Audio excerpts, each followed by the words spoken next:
Ladies and gentlemen, please welcome Reverend Brian Grants.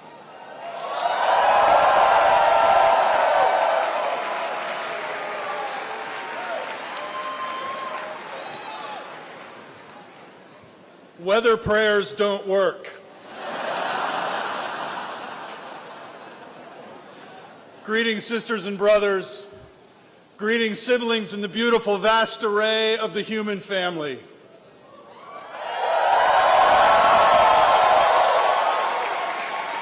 Greetings to you of many faith traditions, and greetings to you who profess none. Whether prayer is for you an encounter with the divine or a release of positive energy and intention into the universe, I ask that you join me in prayer today to receive the gift of this moment, to turn our hearts and minds ever more towards what is good and noble and just, and to bless Pete along with Chasten as they discern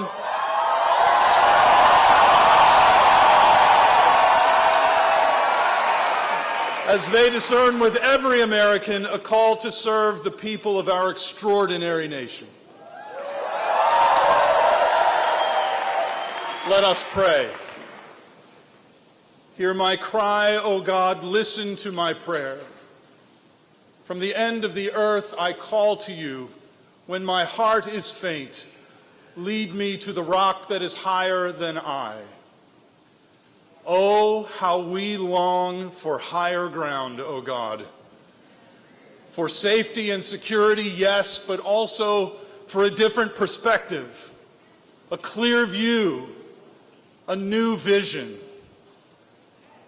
Call us higher. Call us higher to that place where the bonds of our common humanity are recognized and honored. Ladies and gentlemen, please.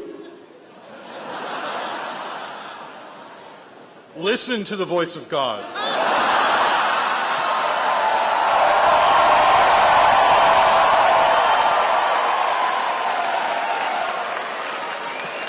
Call us to that place where the bonds of our common humanity are recognized and honored and celebrated across the full spectrum of human being. Call us higher. Call us higher to that place where the foundational ideals of liberty and justice for all are not perceived as existential threats to some who are privileged. Call us to that place where we find courage to lay down the rod of the oppressor when we find that we ourselves are holding it. Call us to that place where repentance and forgiveness are signs of strength. Call us higher. Call us higher to that place where our maturity will be judged, as the irrepressible Archbishop Desmond Tutu says, by how well we agree to disagree and yet continue to love one another. Continue to care for one another and cherish one another and seek the greater good of the other. Call us higher. Call us higher to that place of peace. Salam, shalom, or in Norwegian, fred. Because why not? Call us higher into human decency. Call us higher into the dream of God, into the healing embrace of a higher power, into cosmic capital G good, and on this Palm Sunday, as we are reminded, into the mind of Christ. Call us higher. And bless Pete Buttigieg on that upward journey. Pour out upon Pete and Chasten wisdom and understanding, grace and mercy, and the joy of discovering a beautiful humanity anew in every face they meet. Call us higher. And give us courage to heed that call for the life and love and good of our nation and our world. Amen.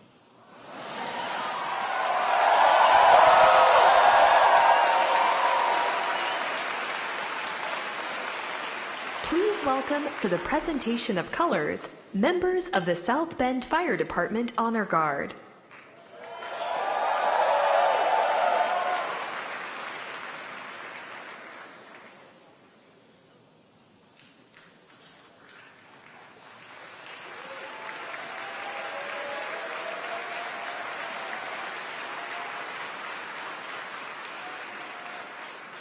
Please welcome Bishop Eddie L. Miller to lead us in the Pledge of Allegiance.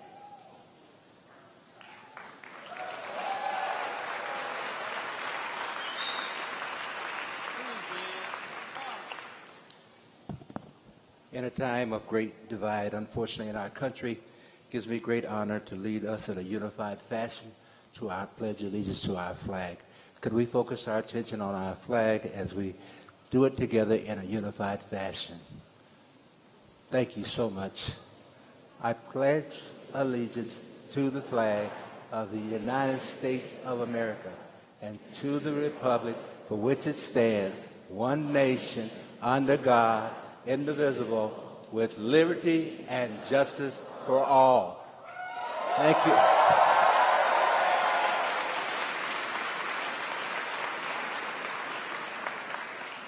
Welcome to the stage Janet Norris to perform the national anthem.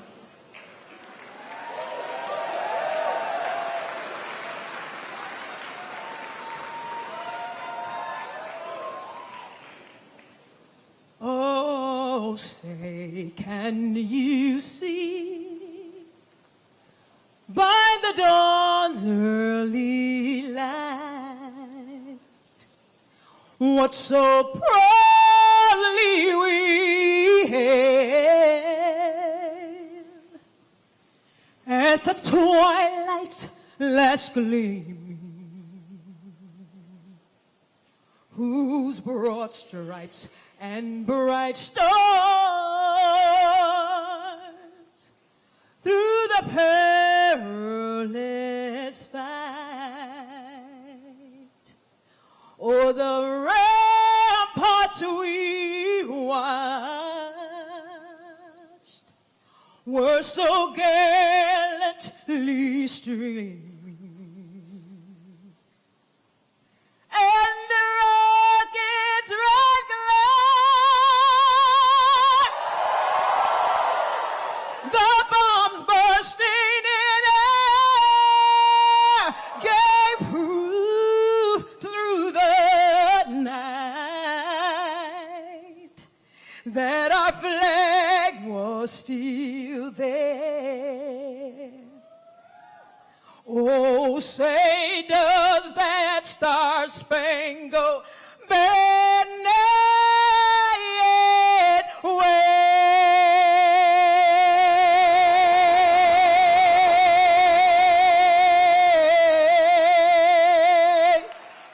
Oh, the land of the free and the home of the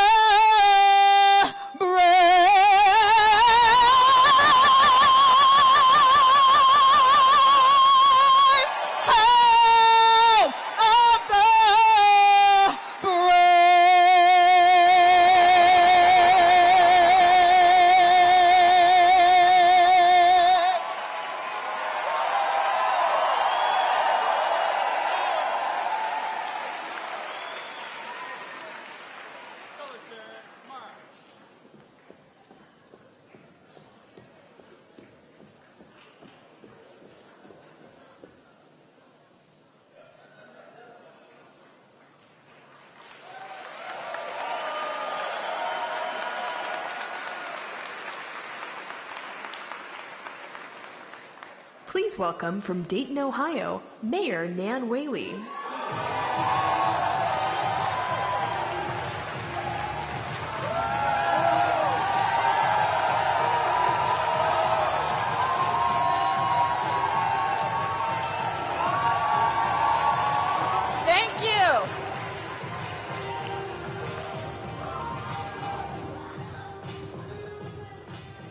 You all look amazing. You all look amazing.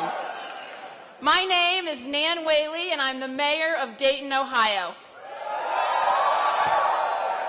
I am so excited to be here today to talk about my amazing friend, Pete Buttigieg.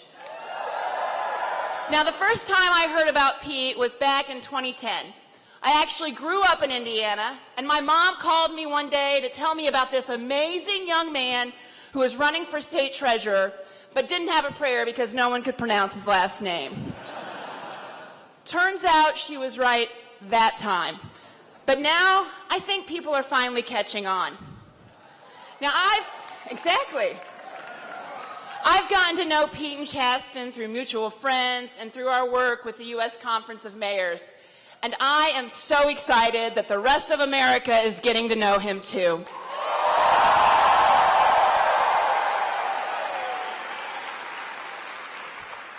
Pete and I are both mayors of heartland cities that have faced big challenges over the last few decades. The past looms large in places like Dayton and South Bend, where much of our job as mayor involves shepherding our communities through a difficult transition. Cities like ours were long engines of opportunity for workers and families. Our cities built the backbone of the American middle class through good-paying jobs that required little more than a solid workout ethic and a strong body. Immigrants from abroad and migrants from Appalachia and the Jim Crow South made our cities their homes, enriching our community in countless ways. Our cities were also home to companies that excelled on the world stage. Corporations like National Cash Register in Dayton and Studebaker in South Bend. Through much of the 20th century, our cities, like much of the country, saw rapid growth in their middle classes through good work in factories, and local executives became civic leaders investing in our communities. But we all know where the story goes from there. Since the 1960s, we've seen globalization and automation decimate our local economies. Forces far beyond the control of local workers and leaders closed good factories and sent good-paying jobs out of town. Our cities began to hollow out because of policy choices made far away from South Bend or Dayton City Hall. In cities like ours, it is easy to focus on what was and what we don't have. It is easy to be held back by our past. It is easy just to say we want to make America great again. But we don't have time to focus on what is behind us or where we should place the blame for our current situations.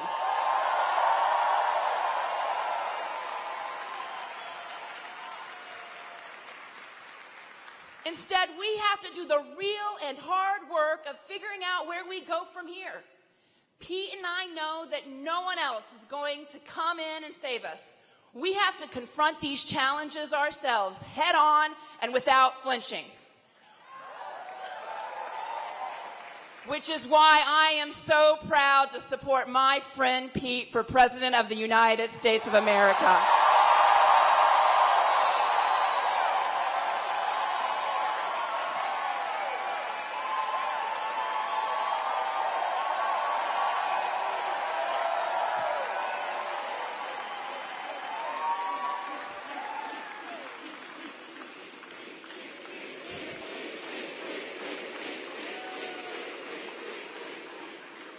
Pete understands that the challenges facing communities in the middle of the country can't be boiled down to just a soundbite or a talking point.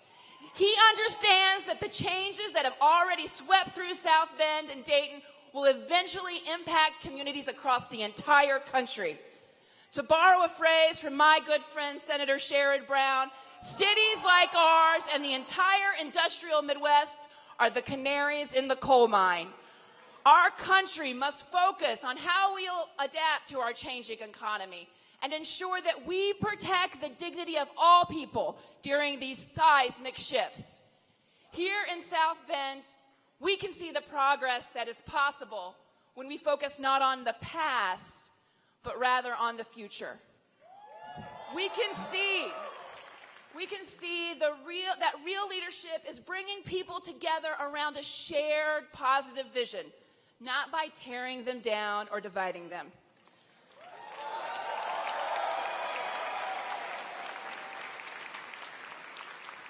The very place we're standing helps to symbolize that. When Pete took office, this was an abandoned shell. Now it is a tech hub attracting major investment into South Bend. Pete didn't make empty promises to fill this space with factory jobs that no longer exist.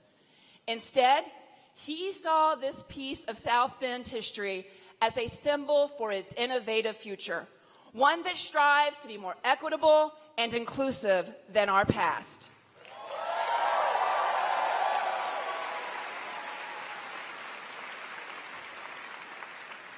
This is the sort of work that is going on here in the industrial Midwest. While wealth and big corporations settle into smaller number of places on the coast, cities like South Bend and Dayton are developing new economies built on our own innovation and creativity. We're doing this not by shutting people out, by bringing people together. We're doing this by welcoming immigrants and refugees as vital parts of our future.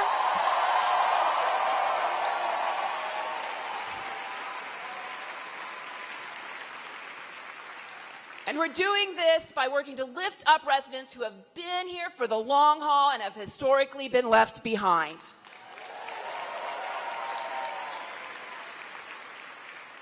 Now, while the media and members of our own party write us off as red states, leaders like Pete are working every day to show what's possible when we govern according to our democratic and progressive values.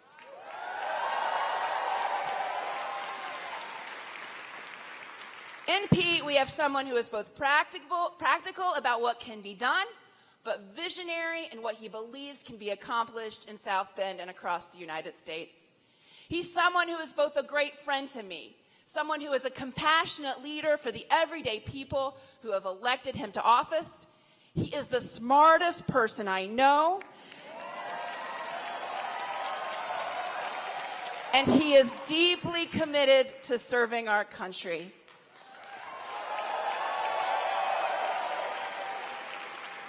Folks, in short, he's the polar opposite in every way to Donald Trump.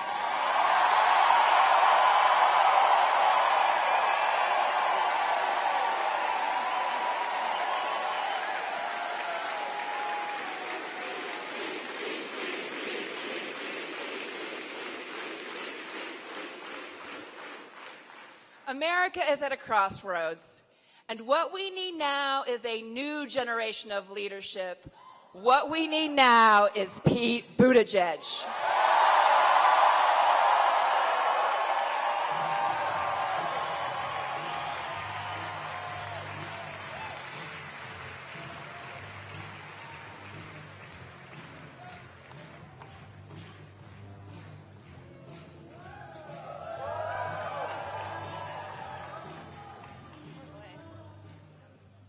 Hey everyone. Wow, this is a lot of people. My name is Greta. Saw most of you earlier in line. I am Pete's National Organizing Director. And my name is Alok, and I'm on Mayor Pete's Experience team. So we wanted to come talk to you today because we need all of you to do one thing right now. Like literally right now. We want you all to take out your phones and text the word Pete, P-E-T-E, to 25859. Seriously. Everyone take out your phones right now, you too, Greta, and text Pete. That's P-E-T-E to 25859. We'll wait. I literally just got the text back. I know, for you, those of you in the room, there may be a little delay. There's a lot of you. We know that texting is the most effective way for us to be able to reach you later. Whether you're in this room right now or you're outside, whether you're watching from home on your computer or you are at one of our 400 watch parties around the country happening right now. Yeah. We need you to text this number and join our texting program. We want to be able to let you know when Pete's coming to your town, or we want to let you know that we need you to volunteer. And I promise you that if you text into our number, we will send you behind-the-scenes content of Pete and Chasten out on the trail. And Buddy and Truman too, don't worry. So once again, text Pete to 25859. Tell your neighbors to text, tell your moms, tell your best friends, tell your best friends, tell everyone you know. This is how we get the word out about this campaign, and this is how we win this election. We know that we have so much momentum right now, right? You guys all feel it. We feel it. This is a very exciting time to be on Team Pete. But we need to make sure that we're not just, getting all this momentum and not doing anything with it. We need to organize. We have to take all the excitement around Pete, around this historic candidacy, around this campaign, and we need to turn it into action. And the best way for you to do that right now is to sign up for us to text you so we can let you know how you can get involved in this campaign. Absolutely. So thank you all for being here today. Thank you all for watching from home from across the country, and we cannot wait to see you out on the trail.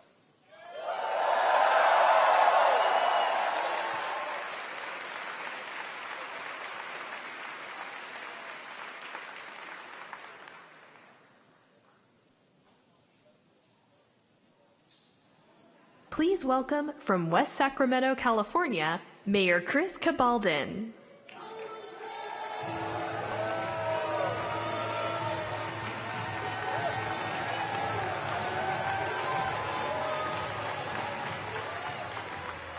Greetings from the West Coast, where Pete Buttigieg is the breakout star of the Golden State. I'm Christopher Cabaldon. I'm the mayor of West Sacramento, which is about half the size of South Bend. And I'm here to tell you that the towns and the small cities of America, where the majority of Americans actually live, I'm here to tell you that we are here for a big city mayor like Pete Buttigieg. Ladies and gentlemen, are you aware that we're making history? For the first time since the founding of our republic, we're here today for an American who, in most states, can be legally fired for no reason other than how his creator made him, who in most states can be evicted from his home, an American whose marriage was still illegal in 40 states up until only a couple of years ago, 50 years after the laws criminalizing the marriage of my Filipino father to my mom from a family of Slovak and Scottish coal miners and auto workers was made legal. An American who federal policy so thoroughly dehumanizes down to the cellular level that Pete would be turned away at the Bloodmobile if, as mayor, he had to rush to the scene of a Pulse nightclub-style massacre in his own community to rescue the people he swore to protect. But for the first time in our nation's history, that American is also a top-tier major party candidate for President of the United States.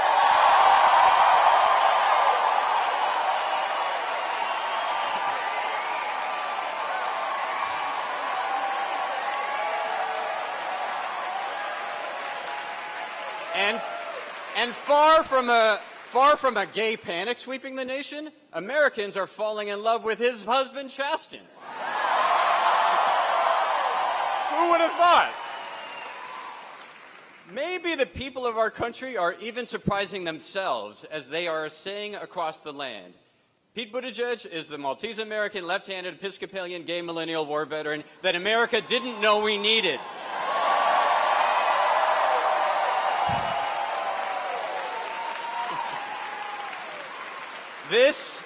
This is a historic moment that reveals how far our nation has to go, to be sure, but also that America never runs out of surprises, of leaps of faith, or better angels. 15-year-old me could only think about not getting beat up, or shunned, or killed. Heck, even as chair of America's LGBT mayors, I couldn't have dreamed of this day 4 months ago. And now I'm as moved and inspired by my country's decisive embrace of Pete Buttigieg as I was when my own family and my friends hugged me even closer when I came out, as the voters of West Sacramento and South Bend re-elected their mayors with 70–80% of the vote when they heard their truth.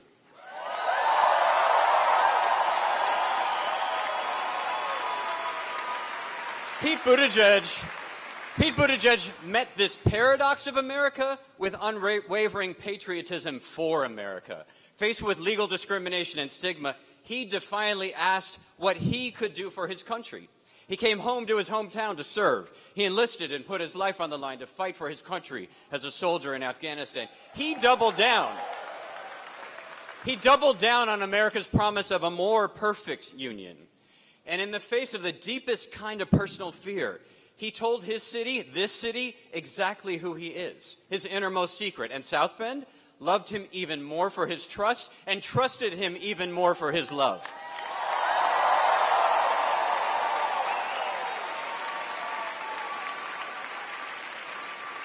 That Pete could do that right here in the Midwest, right here in South Bend, just like I had done in West Sacramento, is why being a mayor in today's America is the key to a presidency that can heal and lead an embattled nation. When you live together in a community like this one, or like Dayton, or like mine, you see the neighbor beyond the headscarf. You see the Little League snack bar volunteer beyond his immigration status. You see your daughter's kindergarten class best friend beyond your political disagreements with her dad. And as your neighborhood police officer rushes to your aid, you're not fazed that she's living with a different pronoun. Washington politicians and pundits talk about mayors like we're a different species, and you know what? Maybe they're right. Mayor Pete sees people for who they are, for what they aspire to achieve, not as categories for the fodder of bloodthirsty, winner-take-all political warfare. That's why it is in places like my city, in places like South Bend, where real democracy is forged and where freedom is made real. Because it's been his own journey, Pete Buttigieg understands what it's like to be left behind, to be forgotten, to be ashamed, to be dispirited. He sees how his own journey rhymes with that teenager living homeless on the street, contemplating suicide after being kicked out of his home for being gay. It rhymes with a woman getting paid 70 cents on the dollar, but still paying 100 cents on the dollar for her roof and food. With the couple who did exactly what they were told, played by the rules, and are now crushed under $250,000 of student loan debt, one traffic ticket away from becoming homeless themselves. For the transgender soldier expelled by one man's hate from an army which had embraced her and which depended on her for our nation's security. For the young woman winning her struggle.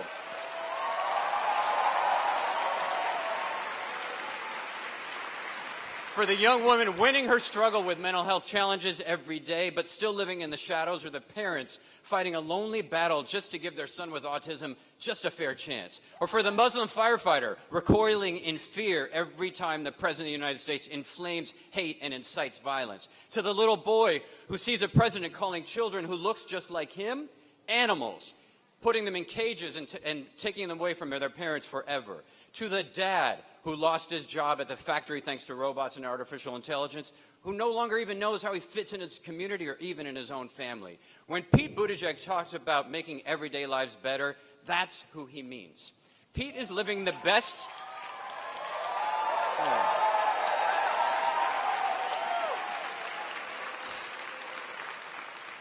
Pete is living out today the best values of his millennial generation, but you know what? In a way, he seems like the guy that the boomers and us Gen Xers would have sent forward in a time machine as the archetype of the best kind of leader from our generations too.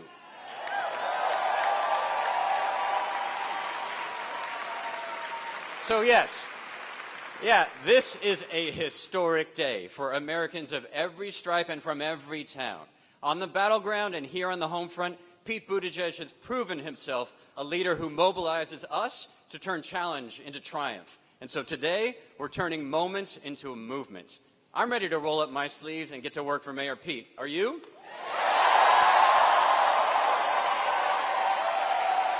All right, let's go make some history.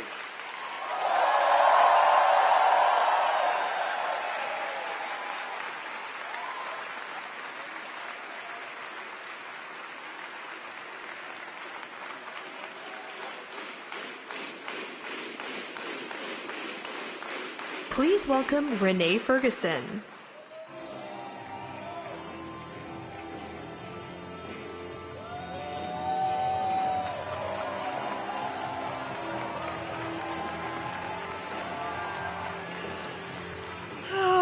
my goodness, it's so beautiful to see you.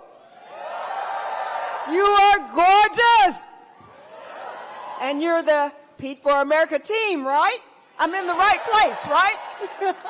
I'm so happy to be here to celebrate this profoundly important day in the history of our country. My name is Renee Ferguson. I'm retired now, but for 40 years I worked as a journalist for CBS News and for NBC Network News and local news in Chicago. And my late husband, Ken Smichael, started a publication called Target Market News that did some of the very first research on the consumer habits of African Americans. And so we both were pioneers in our lives. And our son, Jason, is here with us today. Jason, where are you? He told me he didn't want me to call him out, but he is the founder of I'm so proud, I can't help it. He's the founder of an international company that combines the work that his mom does and that his dad did. And he's been featured in Black Enterprise and in Forbes. And so anyway, bottom line is, yeah, it is, I know. He came to see me. We adopted Pete, our other son, about 18 years ago. So I won an award for reporting from the Kennedy School of Government at Harvard. And after the award ceremony, one of Pete's professors approached me to tell me about this terrific young man, and he said that he needed to learn how the American media worked, really, and he asked me to take Pete under my wing. So Pete applied for an internship, and of course, even though he wasn't a journalism major, somehow he got into the NBC internship program. And that summer, Pete showed up at work. His bags were packed, and he was ready to go. And I said, so, this is good. You found a place to stay? You know, I mean, he went to Harvard, right? I figured the kid had his I's crossed and his T's, his I's dotted and his T's crossed. Well, it turned out that he didn't have a place to stay. So guess what? He ended up staying in our guest bedroom for the summer. Pete was easy to adopt. His folks had already raised a magnificent young man.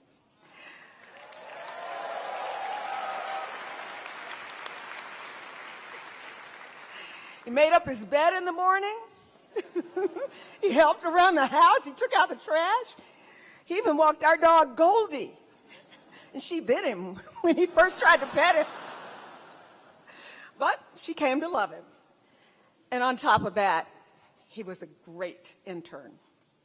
Now, he asked some really tough questions about fact-based reporting. Tough questions about research techniques, about confirming information through sourcing, and about how to approach people who had undergone tragedy at the very worst times in their lives, how I was able to ask them to share that tragedy with me in front of lights and cameras. He asked me how I coped with what I was seeing and hearing, and how I managed the constant deadline pressure with collegiality in such a highly competitive environment. I watched him watching us, and I came to understand how truly special Peter Buttigieg was. When the internship was over, I couldn't say goodbye. My husband couldn't say goodbye. Our son Jason said, he can get out. He was a little jealous, being an only child. But in the space of a few months, we had come to love each other like family.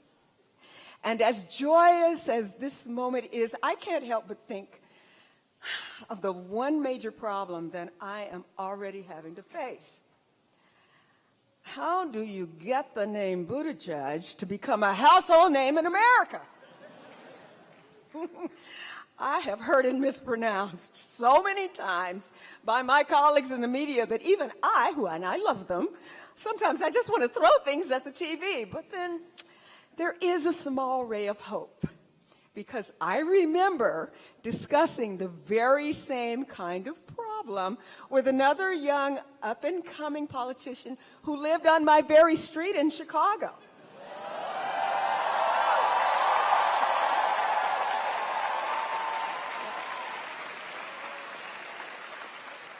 I remember he came to lunch at NBC and he told me he was thinking of running for the United States Senate. And he asked me what I thought, and he asked me to be brutally honest. And so I told him the truth. I told him I honestly did not think that white folks in downstate Illinois would ever vote for a black guy with a foreign-sounding name like Barack Obama. Can't believe I told him that now. I will not be making that mistake again. Barack Obama taught me a few things as he taught the nation. So now I understand that we, the people, we can pronounce any name if it belongs to a person who belongs to us.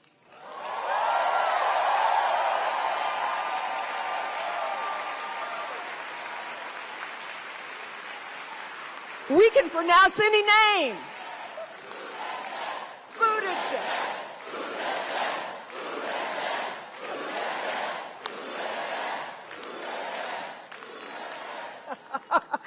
Yeah, we can. We can pronounce any name if it's the name of a person who's really got a heart and who's willing to share that heart with the rest of us.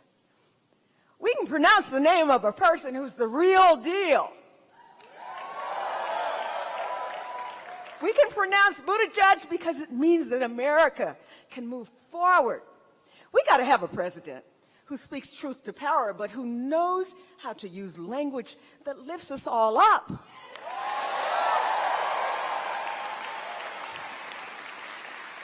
We got to have a president who knows how to finish what he starts. We got to have a president who knows how to get work done. And we know that Pete is relentless about getting stuff done on behalf of the people. He gets results, and we've seen that he gets results that provide low and moderate income people with housing that they can afford, and results that make sure that our veterans and their families are properly cared for. We got to have results that give every child an equal shot in an education. We got to have results that keep guns out of the hands of the mentally ill. We got to have results that make our urban streets safe, and results that engender confidence in the value of the dollar and the growth of our economy. Results that offer reward incentives and real industrial innovation incentives. Results that put music and art back in our schools.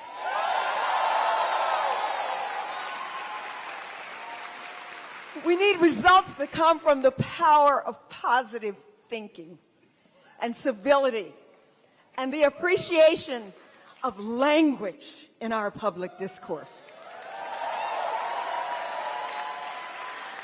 We got to have results that put an end to the acceptance of bigotry and hatred as okay. They are not okay.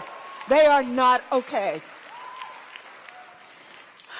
Finally, I want to close by reminding everyone that the right to love is the ultimate human right.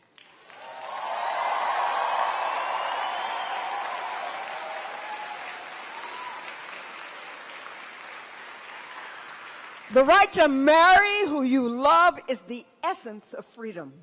And I am so proud of Pete and Chasten for their advocacy, for their courage and determination to live and love openly and fearlessly.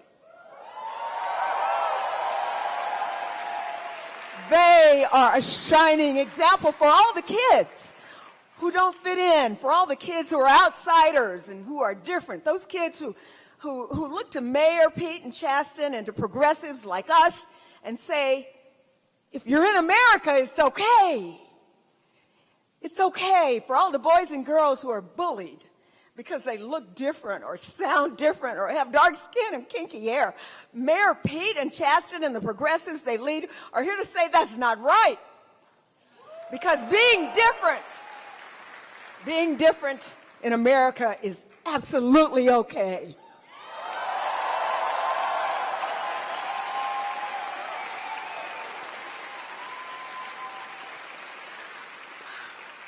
For all the men and women who are fighting sexual harassment on the job, Mayor Pete and Chasten and those of us who believe in America's promise of equality and fairness are here to say, you speak up. You speak out. Sexual harassment in the workplace is not okay.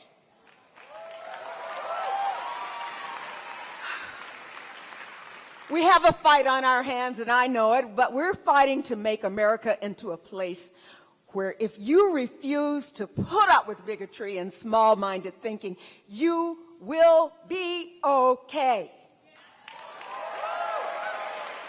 And I assume that you are here because you are ready to make Pete for America happen.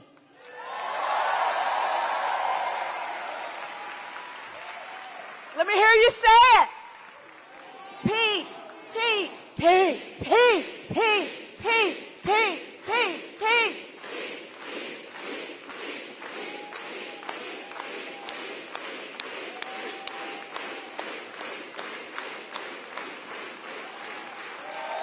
Thank you. Pete for America now. Not in 10 years, but now. America needs him now. His time is now. Our time is now, not tomorrow. We can't afford that. We can't wait any longer. One more time. Let's hear it.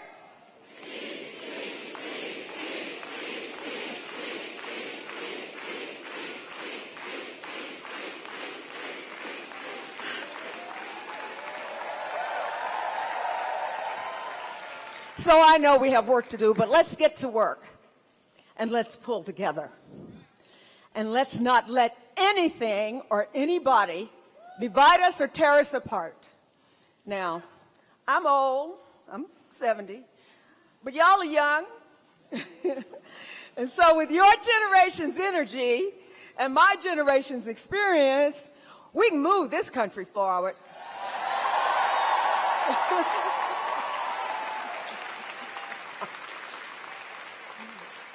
And Pete, I am so proud to be your other mother. And you've got two angels. Joe, my husband Ken, listen to what they tell you. They were powerful in life, but now they are really, truly powerful in it. And they've got your back.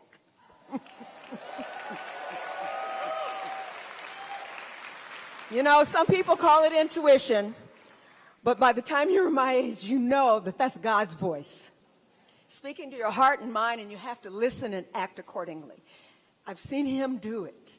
I've seen him do this. So things fall in place when you do that. They work out the way they're supposed to when you let God lead. And every night, and every day I will pray God's blessings upon Pete and Chasten and upon the country that we love, because we need your leadership and we need it now. Now, now, now, now, now, now, now, now, now, now, now, now, now, now, now. Thank you. I love you. I love you.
Ladies and gentlemen, please welcome Julie Chismar.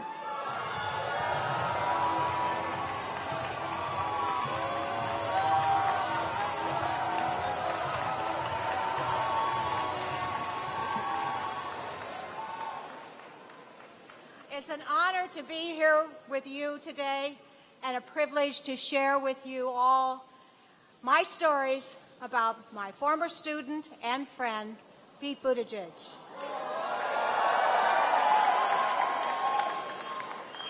"19 years ago, our high school Fed Challenge team had just competed at the national competition in Washington, D.C. One of the New York Fed organizers immediately approached me with this question: "Who was that?" I responded simply, "Pete Buttigieg. Remember that name."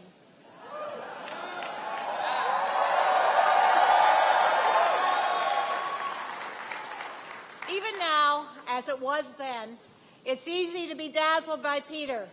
Smart, full of vision, contagious energy, authentic, so accomplished, and approachable. I recall being in Indianapolis at the 2010 Democratic State Convention. I remember thinking as I watched him with his campaign team, this is like watching the West Wing. I knew then I was witnessing the future of this country. But what is it about Peter? A decade out of high school, when he worked in Chicago, Peter was invited to be the guest speaker at a National Honor Society induction ceremony. He told the students that night, everybody, every day, go up to somebody that you ordinarily will not approach, introduce yourself, and you will learn so much from that person. Make it a habit, he stressed, and I repeated this advice often to every class I taught after that. I think back on the night before the 2011 primary. The campaign staff had assigned me of all people, to keep Peter occupied. He had done all he could do at headquarters, so they sent me out with him to knock on doors. As we walked through the neighborhood, he told me that there is so much to learn from each person he meets.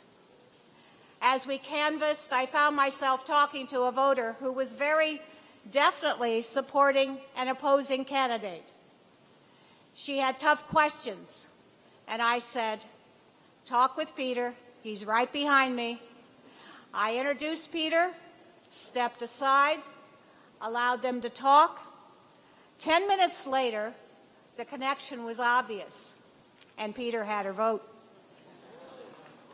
Why?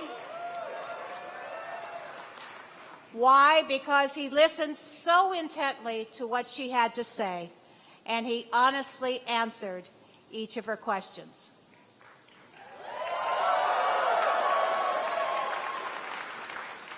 Later, as we knocked on doors on different sides of a street, I turned around and Peter was gone. It was a few moments before real worry began to set in. Had I lost him? Panic flooded over me as I imagined calling headquarters and saying, "I lost the candidate." At last I found him. Peter had been invited into a home and was doing what he does best, sitting down in genuine conversation and listening. But Peter is more than a sounding board. You have no doubt heard of his academic record, his business accomplishments, his military experience, and his avid readership. He learned Norwegian so he could read his favorite author in the native tongue. Who does that?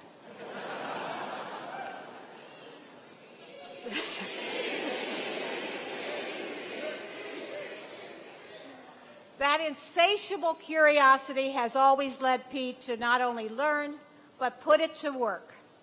In 2011, he was ready to offer his vision of a new South Bend. I remember being amazed at how he was able to take what he had learned about the world, about the past, about the present, and bring it here to his hometown. Older voters were ready to turn the leadership of South Bend over to a young mayor. We were not looking back, but looking forward. How lucky we all feel that 8 years ago, Pete came back home to South Bend.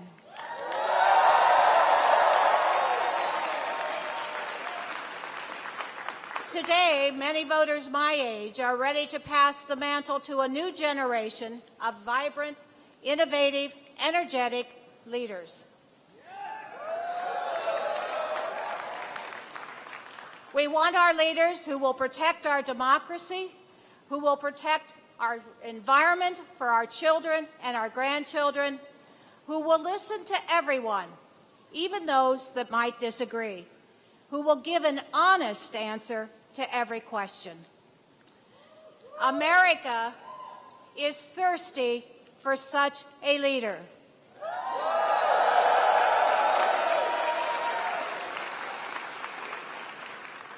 I can only imagine how lucky we will feel 8 years from now if his name is Pete Buttigieg.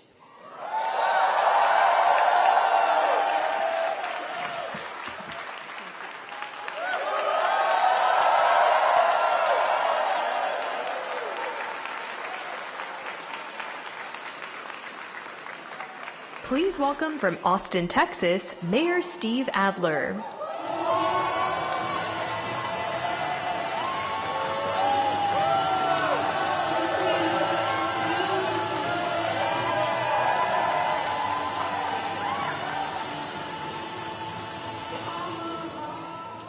I want to tell you, y'all getting close now. Before we start, I just want to take a second so that we think about, we send some prayers and some good thoughts to the folks down the south. Several states been hit with tornadoes. In my home state of Texas, some people have died in Franklin. Send them, the families, our thoughts. Think about the first responders that are trying to keep everybody else safe, and the local officials who at the end of the day are called upon to try to keep the communities together. You know, today, with the world arriving in South Bend,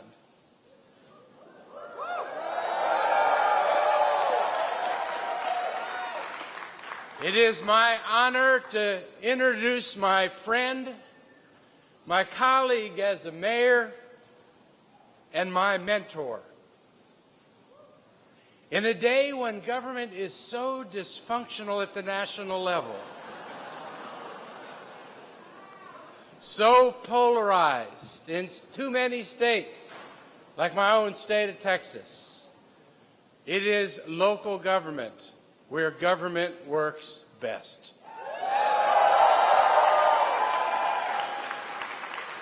You know, cities have to work. When we flip the switch, the power needs to come on.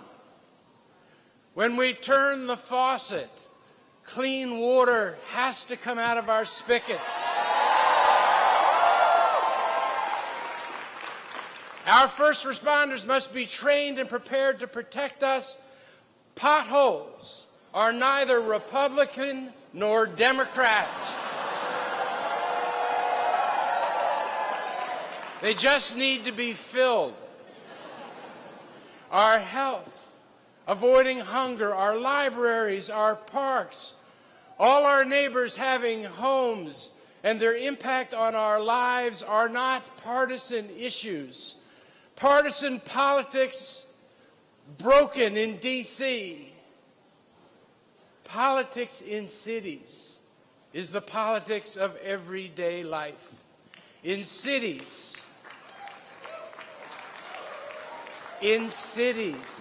political issues are not abstract ideas. It is the stuff that hits home. It's the things that have real impact on people's lives. That's why in cities, leadership matters. At the local level, people expect their government and their mayors to work to get things done. I mean, can you even imagine the thought that someone would threaten, much less actually close down city government? No. And there are reasons why cities run well are our country's economic engines and our incubators of innovation. Cities are the everyday work of America's mayors. So when I was elected mayor of Austin, Texas, one of the largest, I'll take a chair for Austin.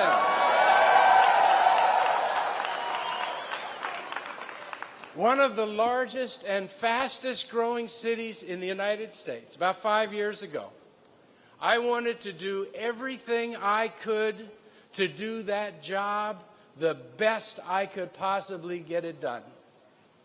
My predecessors told me to learn from the best. So when I joined with the 600, 700 or so mayors of the United States Conference of Mayors, I was looking around to find the best, the smartest, the most innovative, the most effective, the most trusted and popular in their communities, with the strongest moral compass, the most empathetic, the best communicators, the strongest leaders. Now, the U.S. Conference of Mayors is a bipartisan organization. It has the best local leadership that America has to offer, and there are many wonderful mayors around the country. But the person I chose as my mentor, the person that stood out among all the mayors from all over the country, someone I chose to emulate and learn from, was known to the mayors simply as Mayor Pete.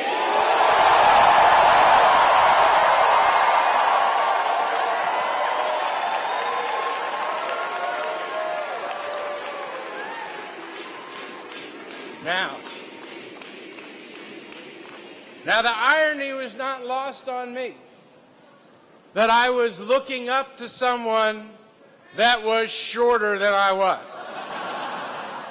that was younger than me, a mayor of a smaller city than mine, and from a different part of the country, a mayor whose community has challenges different from mine. But I was looking for, and I found in Mayor Pete, a true executive.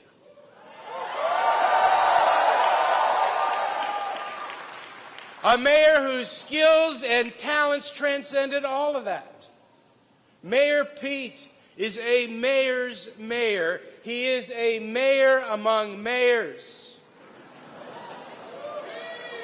I am standing here today with other mayors because we know something this country needs to know. And we are in a unique position to know it. We can answer the question that many in America are asking. Yes, America. Mayor Pete is really that special.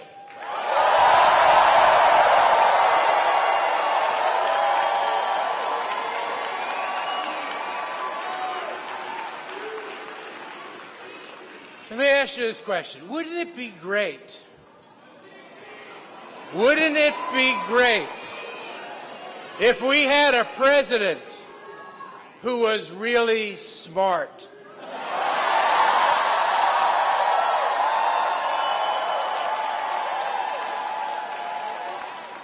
I mean, really, really, really smart.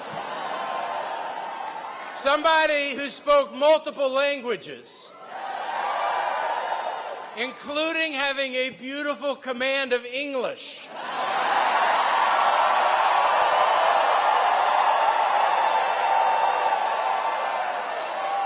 Wouldn't it be great if we had a president who knows that freedom is sacred, and sometimes freedom too, like freedom to be who you are and to love who you want is as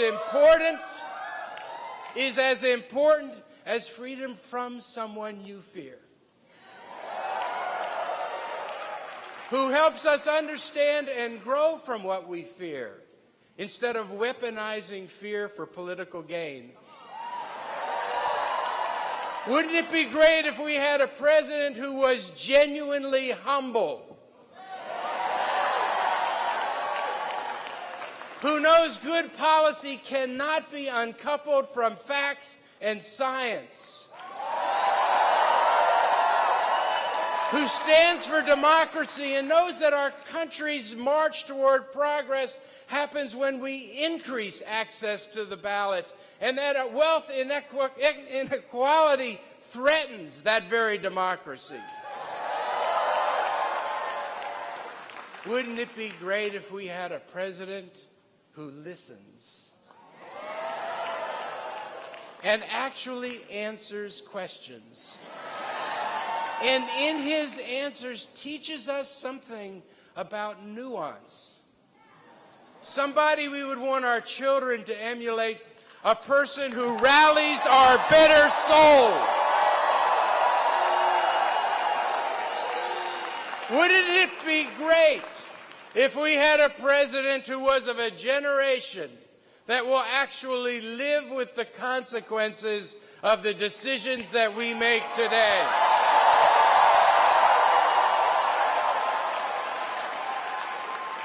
Wouldn't it be great if we had a president who was really smart? Did I already say that? And we know it not because he says he's smart, but because we hear what he says and we see how he acts.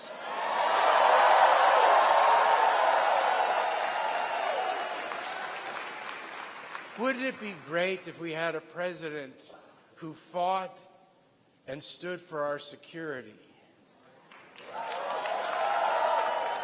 As a lieutenant in intelligence in Afghanistan, someone who understood that security meant more things, that there were other securities, like economic security and climate security and cyber security.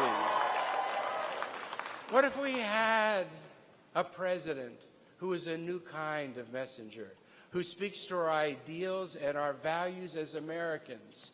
Someone not limited by litmus tests, and someone who is impossible to slot on a spectrum.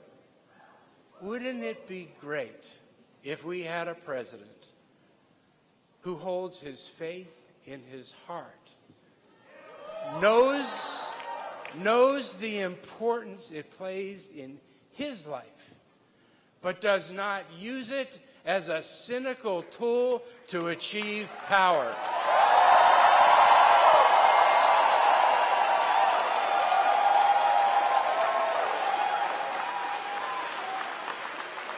And wouldn't it be great if we had a president who was thoughtful, rational, intelligent, deliberate, who simply told us the truth?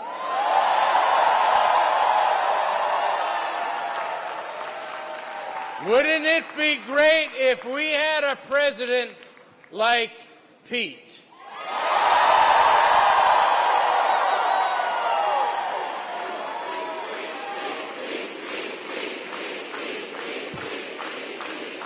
Ladies and gentlemen,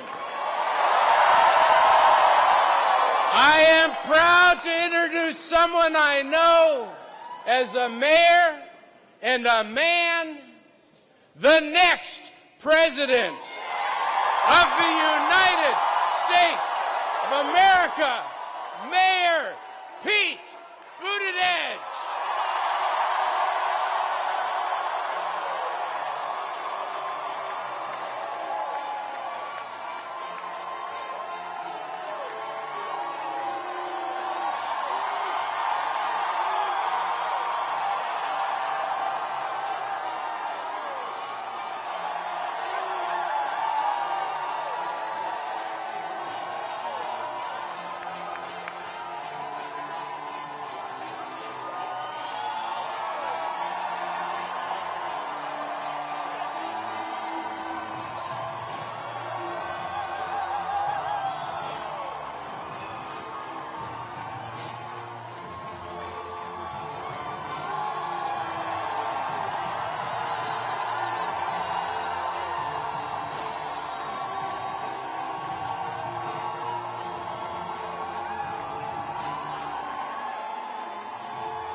Thank you.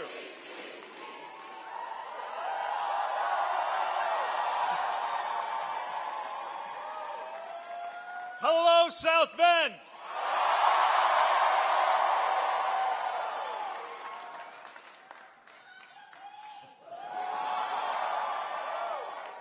It means so much to be here with all of you today.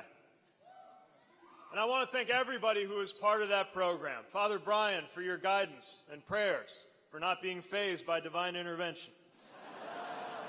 Bishop Miller, for your spiritual and civic leadership. Janet Hines Norris, for that amazing performance. I want to thank our Fire Department Honor Guard and thank all our first responders for everything you do to keep us safe. Thank you, Renee Ferguson, for your mentorship and your passion for justice. And Mrs. Chismar, everyone should have at least one person in their lives who believes in them the way you believe in your students.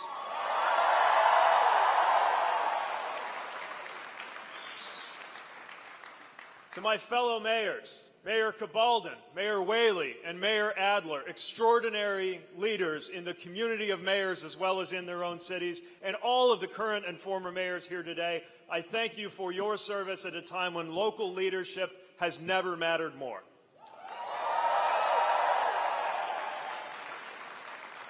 And I want to ask everyone here to help thank my unbelievably talented staff and volunteers, each doing the work of 10 people, living out the values of this project and making it all possible.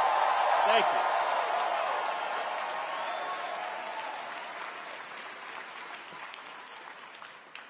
Thank you to my mom, who is here physically, and my dad, who is here in more ways than he could have ever imagined.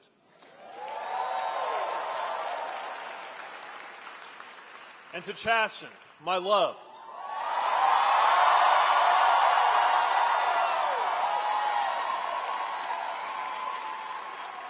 Yeah, I'm pretty fond of him too.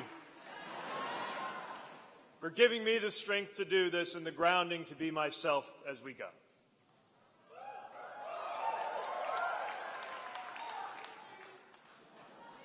For everyone from around South Bend joining us today, thank you for giving me the chance to be Mayor Pete.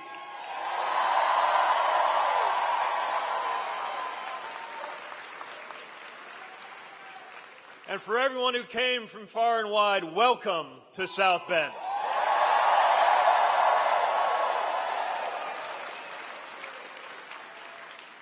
It is a source of deep pleasure to be able to share our hometown with you. I'm glad you can see it for yourself, because this city's story is such a big part of why I'm doing this. I grew up in South Bend, in the same neighborhood where Chasten and I live today with our two dogs, Buddy and Truman.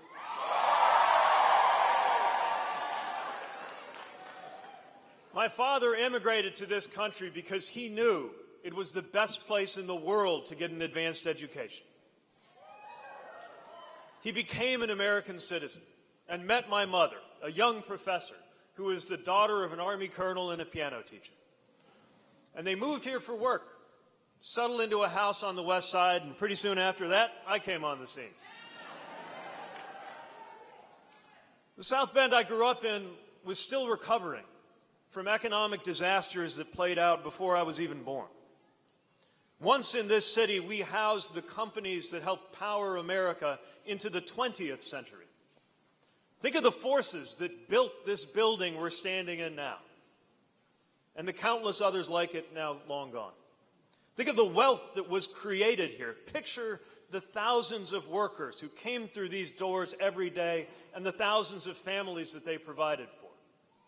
And think of what it must have been like that day in 1963 when the great Studebaker Auto Company collapsed and the shock brought our city to its knees. Buildings like this one fell quiet, and acres of land around us slowly became a rustscape of industrial decline, collapsing factories everywhere. Houses that had been full of life and love and hope stood crumbling and vacant. And for the next half-century, it took heroic efforts just to keep our city running as population shrank and young people like me grew up believing that the only way to a good life was to get out. And many of us did. But But then some of us came back.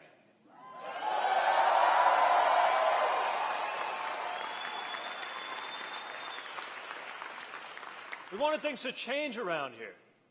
And when the national press called us a dying city at the beginning of this decade, we took that as a call to arms.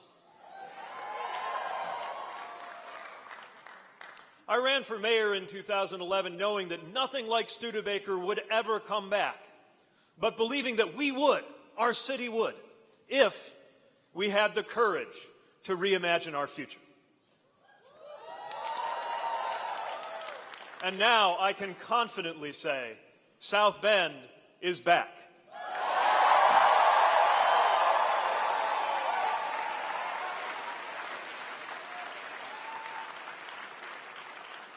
More people are moving into South Bend than we've seen in a generation. Thousands of new jobs have been added in our area, billions in investment. Now, there's a long way for us to go, but we have changed our trajectory and shown a path forward for communities like ours. And that's why I'm here today, to tell a different story than Make America Great Again. Because there's a myth being sold to industrial and rural communities. The myth that we can stop the clock and turn it back. It comes from people who think the only way to speak to communities like ours is through resentment and nostalgia. They're selling an impossible promise of returning to a bygone era that was never as great as advertised to begin with.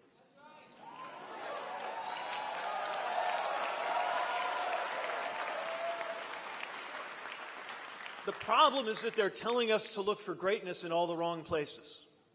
Because if there is one thing that the city of South Bend has shown, it's that there is no such thing as an honest politics that revolves around the word again.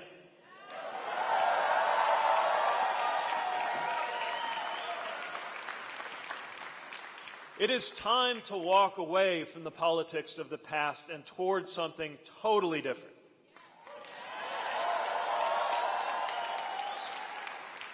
So that's why I'm here today.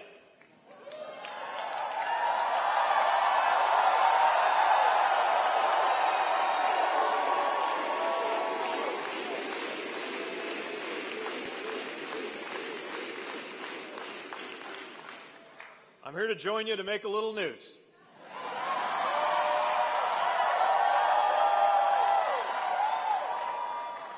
My name is Pete Buttigieg. They call me Mayor Pete. I am a proud son of South Bend, Indiana, and I am running for President of the United States.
Now, I recognize the audacity of doing this as a Midwestern millennial mayor. More than a little bold, at age 37, to seek the highest office in the land. Up until recently, this was not exactly what I had in mind either, for how I was going to spend my 8th year as mayor and my 38th year in this world. But we live in a moment that compels us each to act.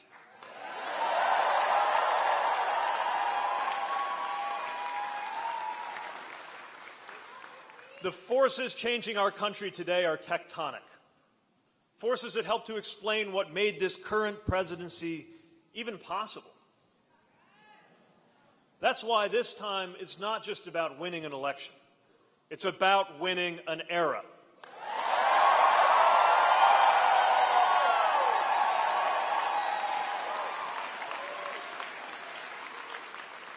Not just about the next 4 years. It's about preparing our country for a better life in 2030, in 2040, and in the year 2054, when, God willing, I get to be the same age as our current president.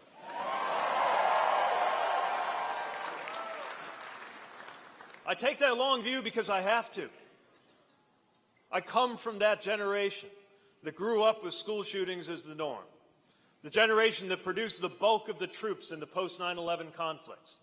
The generation that is going to be on the business end of climate change for as long as we live. We're a generation that stands to be the first ever in America to come out worse off economically than our parents if we don't do something truly different.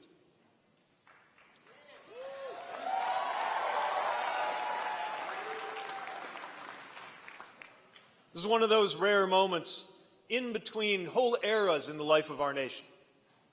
I was born in another such moment in the early 80s, when a half-century of New Deal liberalism gave way to 40 years of Reagan-style supply-side conservatism that created the terms for how Democrats as well as Republicans made policy. And that era, too, is now over.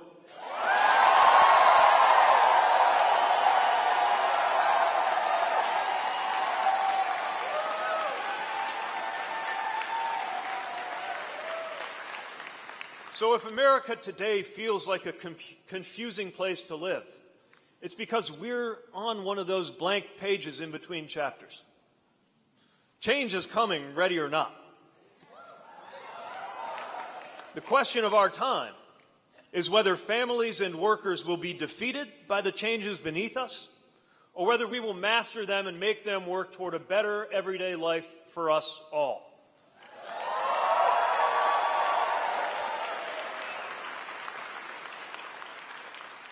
And a moment like that calls for hopeful and audacious voices from communities like ours. And yes, it calls for a new generation of leadership in this country.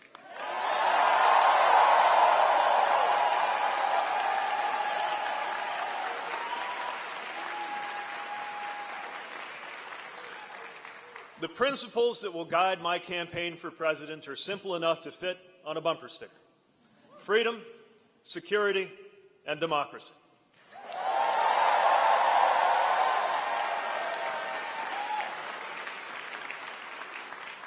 First comes freedom, something our conservative friends have come to think of as their own. But let me tell you, freedom does not belong to just one political party. Freedom has been democratic bedrock ever since the New Deal. Freedom from what? Freedom from fear. Our conservative friends care about freedom, but they only make it part of the way.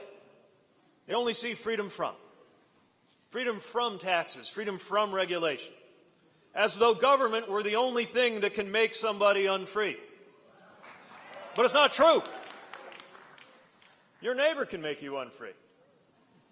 Your cable company can make you unfree. Your freedom depends on a lot more than just the size of your government. Healthcare is freedom, because you're not free if you can't start a small business when leaving your job means losing your health care.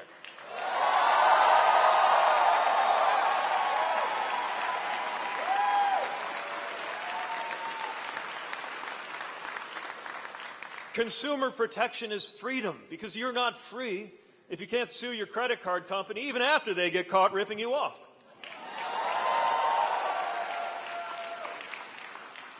Racial justice is freedom, because you're not free if there's a veil of mistrust between people of color and the officers sworn to keep us safe.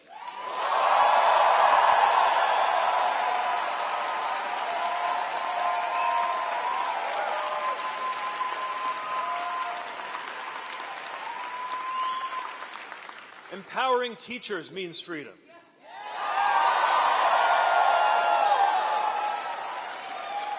Because you're not free in your own classroom if your ability to do your job is reduced to a number on a page.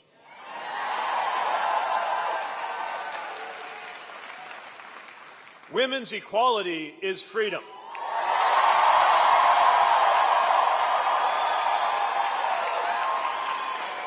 Because you're not free if your reproductive health choices are dictated by male politicians or bosses.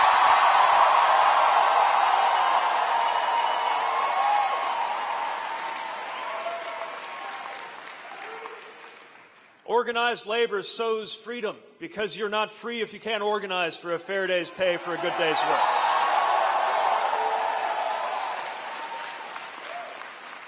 And take it from Chasten and me, you're not free if a county clerk gets to tell you who you ought to marry because of their idea of their political beliefs.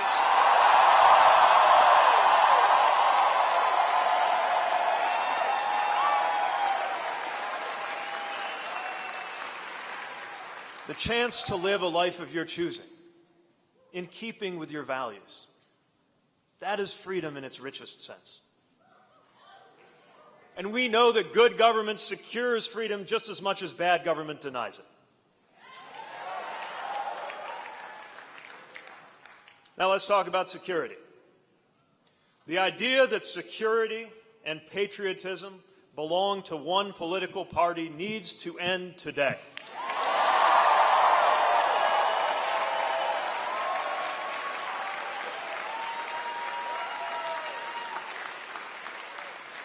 We are here to say that there is a lot more to safety and security than putting up a wall from sea to shining sea.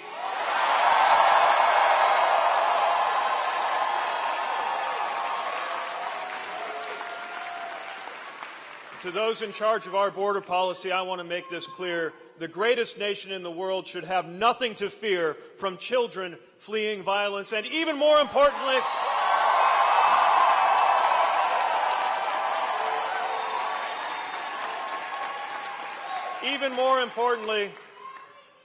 children fleeing violence ought to have nothing to fear from the greatest country in the world.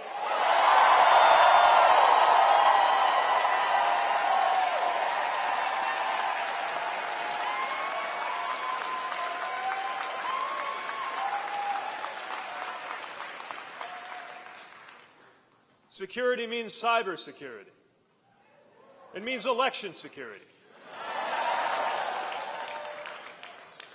It means keeping us safe in the face of violent white nationalism rearing its ugly head around the country and around the world.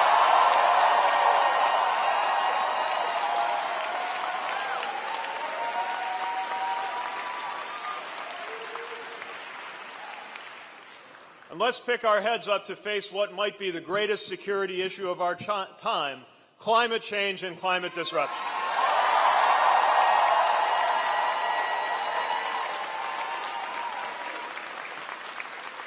No region of our country is immune to that threat. We've seen it in the floods in Nebraska, the tornadoes in Alabama, the hurricane in Puerto Rico, and the fires in California. We saw it right here in this city, where as mayor we had to fire up the operations center, the emergency operations center of this city twice in 2 years. First came a 1,000-year rainfall, and then came a 500-year river flood, 18 months apart. Now, by my math, the chance of that happening is about 125,000 to 1. So either we should all be heading down to Four Winds later to try to recreate those odds on the slots, or something is changing around us. And we're not even having a contest over whose climate plan is better, because only one side brought forth any plans at all.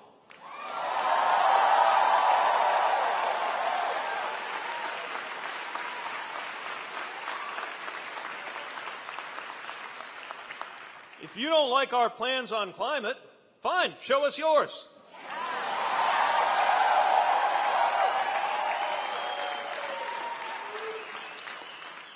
Our economy is on the line, our future is on the line, lives are on the line. So let's call this what it is: climate security, a life and death issue for our generation.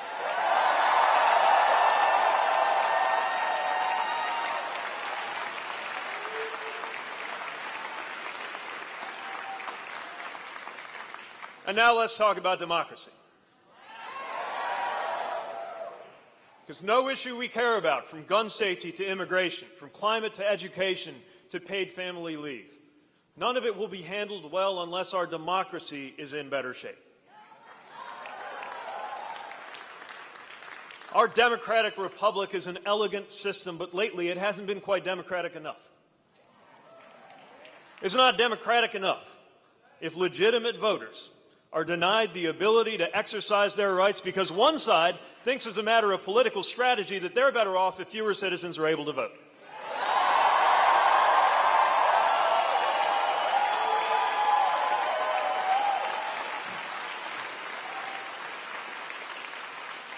It is hardly a democracy if Citizens United means that dollars can drown out the will of the people.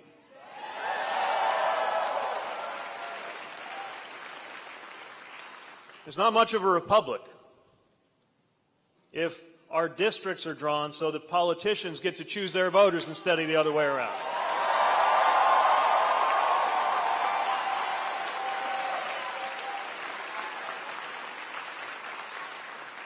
It's nowhere near the democracy that I swore to protect with my life when U.S. citizens from Washington, D.C. to Puerto Rico don't even have the same political representation as the rest of us.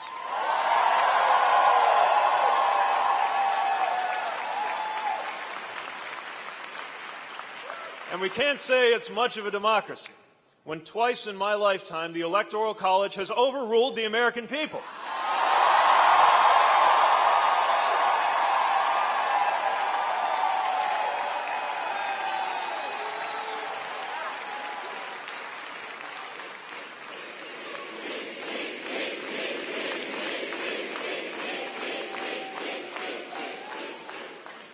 Why should our vote in Indiana only count once or twice in a century?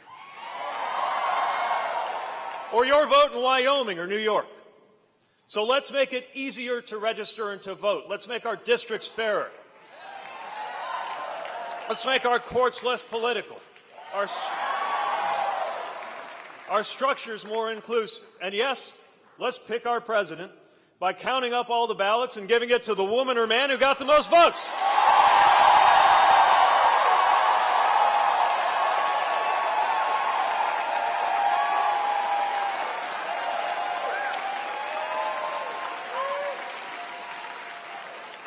Now, I like talking about systems and structures, philosophies and theories, but nothing about politics is theoretical for me. Someone said all politics is local. I would say all politics is personal. Time and time again, moments in my life have forced me to realize what politics really means. I learned it when I went overseas on the orders of the commander-in-chief. When you write a letter and put it in an envelope marked just in case and set it where your folks can find it, you never again lose sight of the stakes. And by the way, when I was overseas, each one of the 119 trips I took outside the wire, driving or guarding a vehicle, we learned what it is to trust fellow Americans with our lives.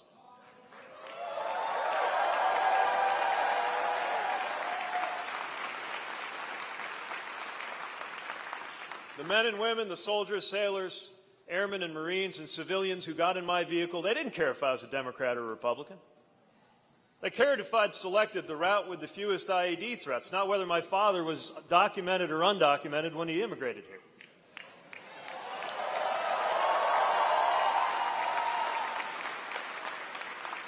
They cared if my M4 was locked and loaded, not whether I was going home to a girlfriend or a boyfriend.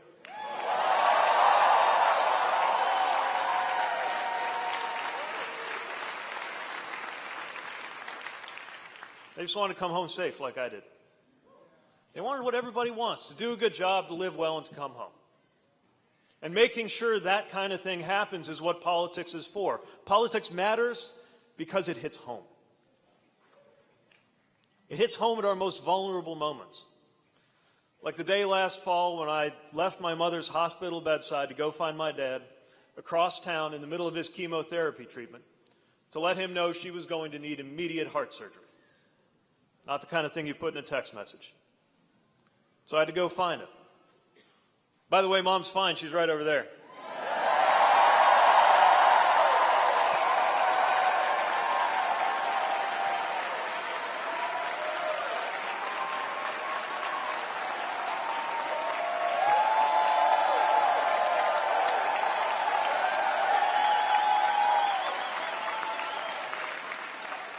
right over there with my amazing in-laws, but that's a different story.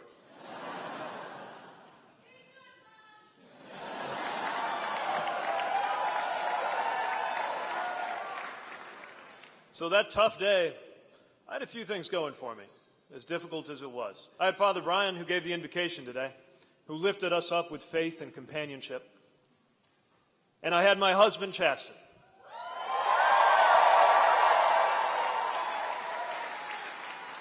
He was right there at the hospital. He stayed there. He was at the hospital where he belonged. Because in the eyes of the hospital and the state and the law, he was not just someone I loved, he was my lawfully married spouse.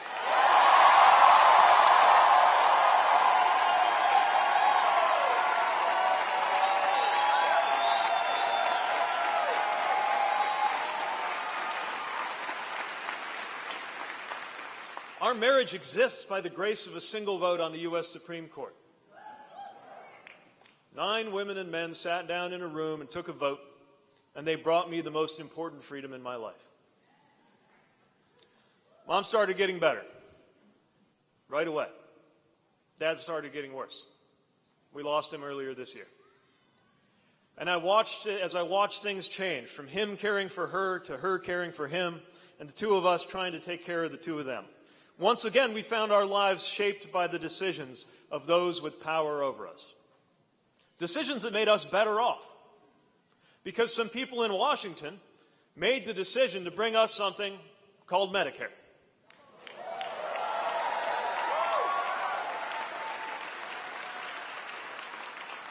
And so when I think about how we had to navigate those tough family decisions, I think about how fortunate we were that all we had to think about was what was right medically for Mom and Dad both, not whether our family was going to go bankrupt over this. That's how government touches our lives. It's how policies bring us freedom.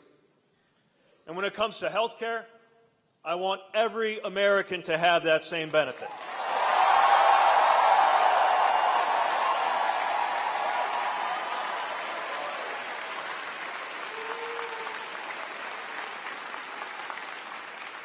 This is why Washington matters.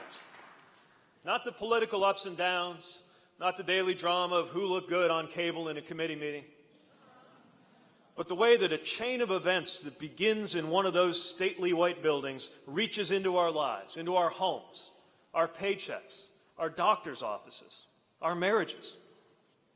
That is why this country was invented in the first place, and that is what's at stake today.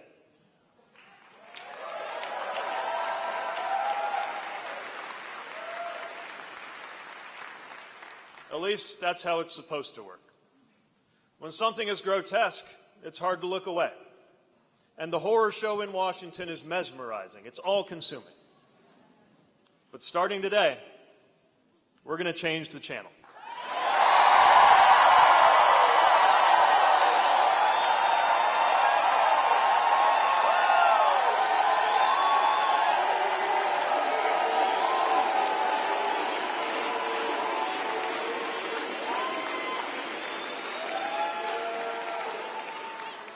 Sometimes the dark moment brings out the best in us, helps us find what is good in us.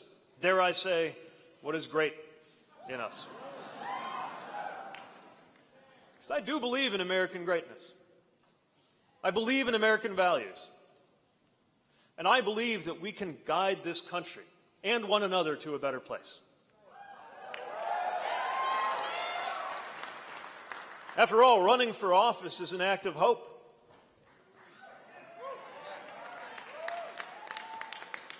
You don't do it unless you think the pulleys and levers of our government can be used and, if necessary, redesigned to make the life of this nation better for us all.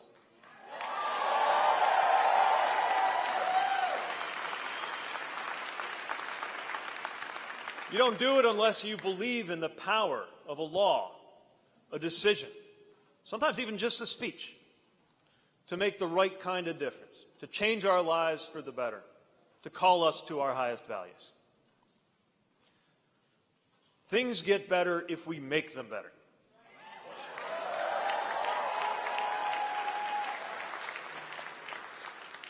After all, you and I stand now in a building that was a symbol of our city's decline, where new jobs are now being created in industries that didn't even exist when they poured this concrete and laid this brick.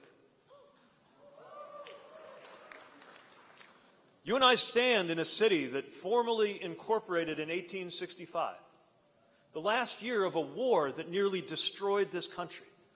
What an act of hope that must have been.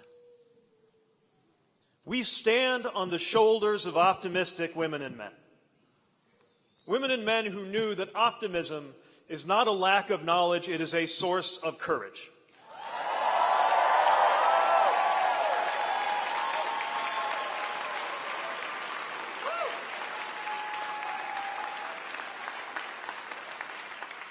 And it will take courage to move on from our past. We're not going back. You know, if I did get a chance to go back, it wouldn't be out of a desire to live in that past.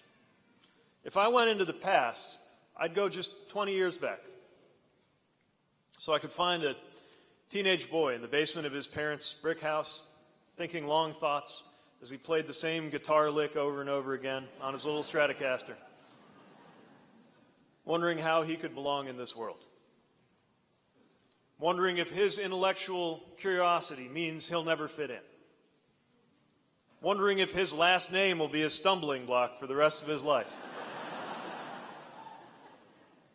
Wondering what it means when he sometimes feels a certain way about young men he sees in the hall at school. If it means he'll never wear the uniform, never be accepted, never know love. If I found him and told him what was ahead, would he believe me?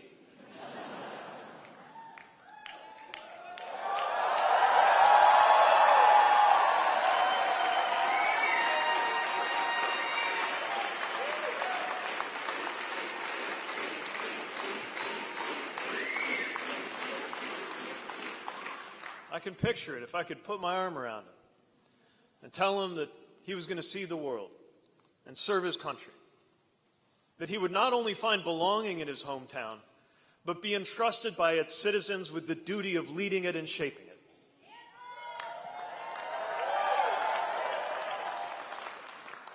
That he would have a hand in transforming the neighborhoods he knew as a boy. And that he would help the lights come back on in that giant factory whose broken windows loomed like the faces of a ghost over the ballpark where his dad used to take him to games, where he wondered if this city was his own. To tell him that he'll be all right. More than all right. To tell him that one rainy April day, before he even turns 40, he'll wake up to headlines about whether he's rising too quickly into becoming a top-tier contender for the American presidency.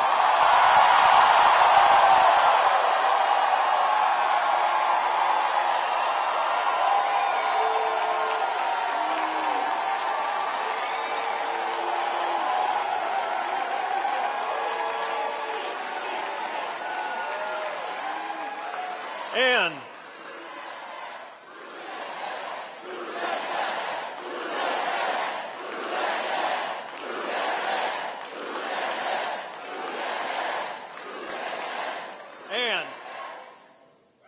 to tell him that on that day when he announces his campaign for president, he'll do it with his husband looking on.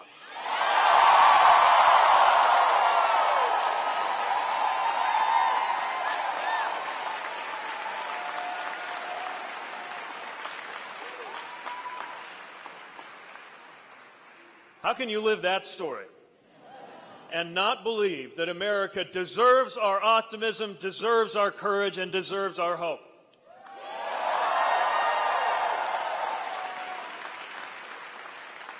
Yes, running for office is an act of hope. So is supporting someone running for office. So this afternoon, are you not hopeful?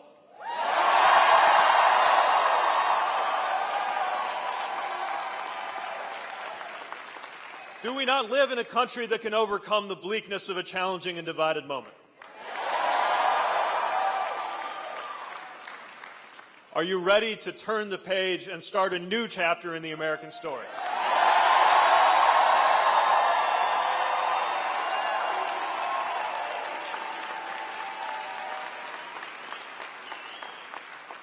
if you join me, if you and I rise together to meet this moment, one day they will write histories, not just about one campaign or one presidency, but about the era that began here today in this building where past, present, and future meet, right here this chilly day in South Bend.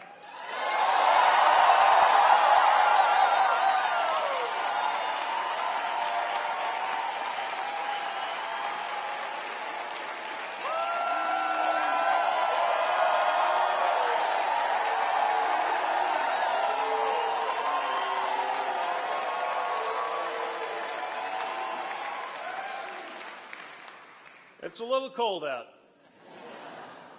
It's a little cold inside, too. But we've had it with winter. You and I have the chance to usher in a new American spring.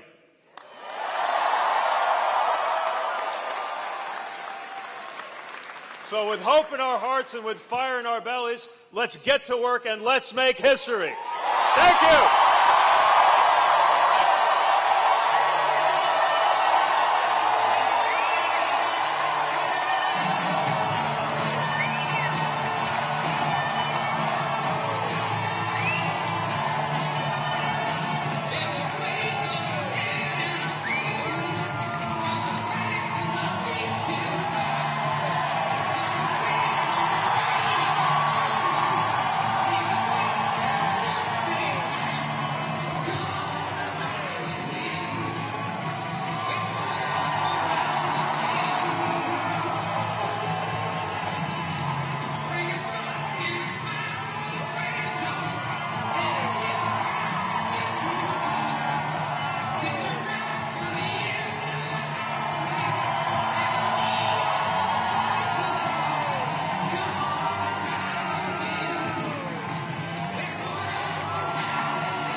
This